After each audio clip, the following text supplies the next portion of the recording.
Hello everyone and welcome back to Conan Exiles. In this video we are going to be showcasing the ultimate farmer build, which includes, yeah, you guessed it, a single follower that is a bearer. So let's jump into the video right now. Okay then, so what we'll do is we'll take a look at the gear that we're using, the buffs that we use, where our attributes are laid out, and talk a little bit about why we're using what we use and how to obtain it. And this is a single follower build, although we're not using maxed out authority. We are using the first perk in there just to give her the irritate perk, because ideally, although she is a bearer, she's going to be carrying a lot of our stuff for us as well, which means we can carry twice as much resource. We do want her to be taking a little bit of the aggro when we're farming, because we'd rather concentrate on our farming than our fighting. So if we take a quick look at my attributes, as you can see, full vitality with fast healer and glut for punishment. We'll come back to authority in a second. Grit is just up to the third perk. We don't need the fourth one in this, but then we've gone with the endurance for regenerating our stamina. Then we've maxed out our expertise so that we are getting the efficient harvest, so that we're going to get twice as many resources with the final hit, and then beast of burden just to give us the chance to move a lot faster at normal speed whilst carrying a heavy load, or over encumbered as it's called. So that is our setup.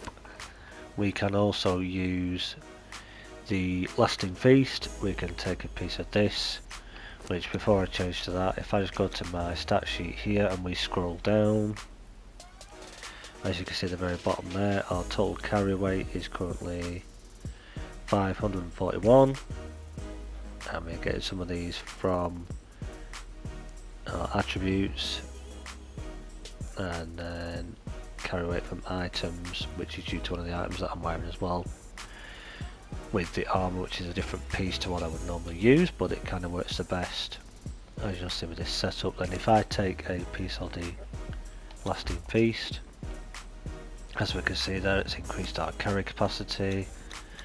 And if we go back to our sheet once again, and then we go down to the bottom, now see we now have 586 carry weight, so we can carry a lot more stuff than we could before.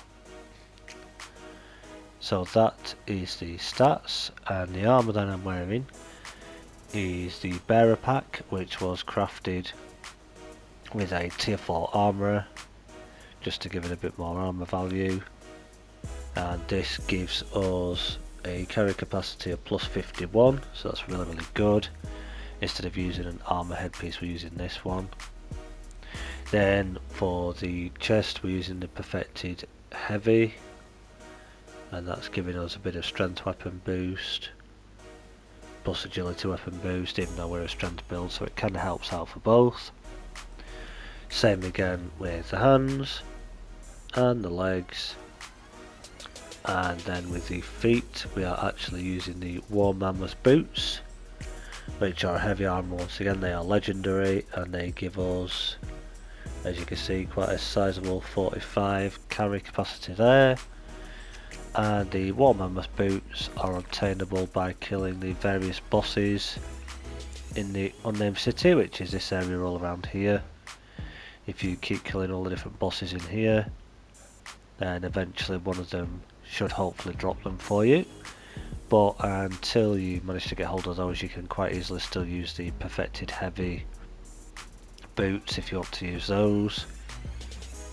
And you can also use the helmet as well, but I find with the bearer pack it is actually giving us slightly better on our carry capacity. Now our armour value is pretty decent because we have the master armour plating on these items just to boost us up a bit, and it is a heavy armour also. So that is the armour and our boost.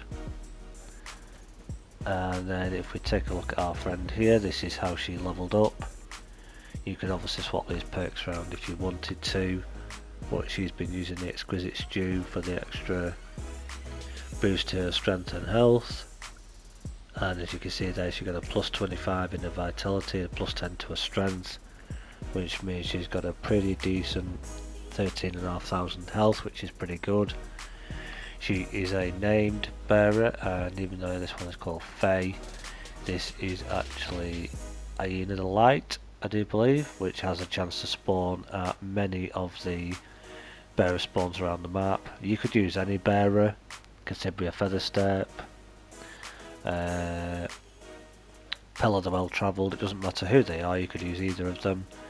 Ideally you want a tier 4, because once all this fills up they do actually have another row underneath here.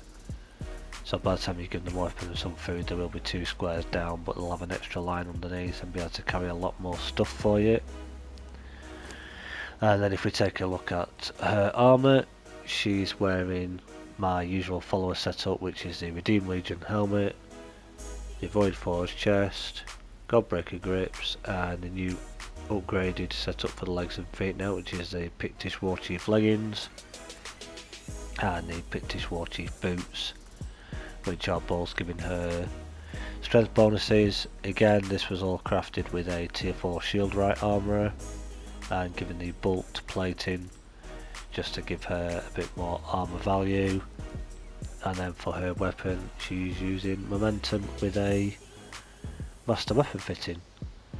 So that is her setup, and you can also give them other buffs and bonuses as well if you want to do, but you don't really need to do. So she's got plenty of carrying space, plus we can fill ourselves up with various things as well. Outfit doesn't really matter, these are just some different bits and pieces I threw together just so that we can kind of tie up. But if we get her to follow, as you can see, she doesn't get any extra bonuses from following because we're not using any armour to increase that. But it's a single follower, so it's one person just to keep an eye out for instead of the normal war party. She has the bearer pack showing, just so you can see what that looks like, although you can't see mine. That is just illusioned with a pair of earrings, so although I'm wearing the bearer pack still, it doesn't actually show in your build. So that is pretty much the setup, nice and simple. And this just means, although I don't have them on me at the moment, we can carry all of our tools, so our skinning knife, our sickle, our pick, our hatchet and our cleaver, and we can go out into the world and we can explore, cut down trees, gather our plants, harvest stone or iron or coal, whatever it is. We can carry a decent amount on ourselves without being over encumbered, and we can also offload so much onto our friend here and carry twice as much back to our base. Now you could try this with War Party and take out 2 bearers, which again would give you a heck of a lot more carry capacity once again. The reason why she uses the armour she uses and not the setup I'm using is because she doesn't benefit as such from the encumbrance as we do. So once her slots are full in her carry space, that's it, whereas obviously we could carry a little bit more, and she needs the boost to her strength for her strength damage because that's what she leveled in. But as I say, you could use any T4 bearer, tier 3 will do it, but ideally tier 4, any of them that you can find around the map. So that is pretty much the setup. So that is pretty much the setup in a nutshell, guys. Nice and short and simple. Just one quick side note before we go. To get the perfected heavy armour, you will need to complete your armourer journey steps to the advanced version, where you'll then unlock the perfected heavy or perfected armour in general, which is the light, the medium and the heavy. You'll unlock those from completing that journey step, and obviously her pieces are bits that are already in the game if you already learned them, so they're easily craftable. So I hope you find this one interesting, guys. I hope you do feel like you want to test this one out, see what you think. Let me know in the comments down below, leave your questions down below, give me a thumbs up if you enjoyed it. Subscribe to the channel if you haven't already. We're so close to that 500 now, I can almost touch it. Thank you so much to everyone who has subscribed just recently, great to have you aboard. and we hope to see you all in the next one. So from me guys, it's bye bye for now.